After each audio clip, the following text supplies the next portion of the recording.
The way that weapons are unlocked in Battlefield games has differed between the last couple of iterations of the franchise.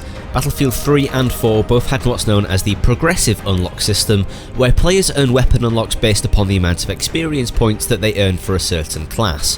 When Hardline released though, it introduced a new unlock system to the franchise. The experience that you earned whilst completing tasks in-game like kills, objective captures, etc. was all turned into a monetary resource that you could spend on in-game unlocks like weapons, gadgets, camos or whatever. There are pros and cons to both of these systems. For the progressive unlock system, it provides a goal and an incentive for people to aim towards when playing. Once one weapon is unlocked, there's a progression that they have to go through in order to unlock the next one, and for a lot of players, having that sense of progression, having a goal to aim towards, is what keeps them playing. On the other hand, if the weapons are not balanced correctly and there are some that are vastly more useful than others, then this unlock system becomes an issue because the players that play the game for a longer period of time can end up having a legitimate advantage over the other less experienced players. Turning to the purchase unlock system, this system is the one that I actually prefer because it means that we don't have to go through the hours and hours of unlocks that we don't care about in order to access and unlock the ones that we actually want to use. Take the Ace-23 in Battlefield 4 for example.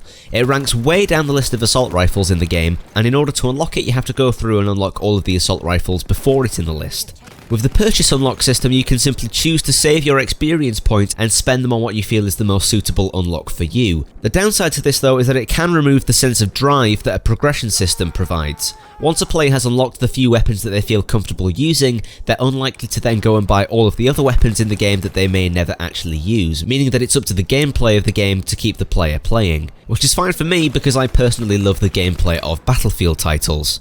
Now let's get on to Battlefield 1. Which progression system does this game use, I hear you cry? Well, it actually borrows from Hardline in this respect and goes for the purchase unlock system in the form of WARBONDS. This monetary currency is awarded upon rank ups and can be spent on any of the in-game items, whether that be new weapons, attachments, grenades, gadgets or cosmetic items. There's no level requirement either, so as soon as you begin in the multiplayer, the world is your oyster, so to speak. Now this may be placeholder for the alpha, but all of the weapon prices seem to be the same as each other, meaning that technically no weapon had any more value over the other. This is great in terms of balance as it shows that the guns are meant to be equal in terms of their performance and usefulness in game, but it does remove that sense of reward in some respects. You see players using certain weapons in Battlefield Hardline that cost a lot of money to unlock, and you're able to tell that players put a fair amount of effort into unlocking those because of their hefty price tag. None of that is present in the current way that WARBONDS work in Battlefield 1. A way that could be used to implement this sense of reward or achievement would be to add in expensive standout cosmetic items instead.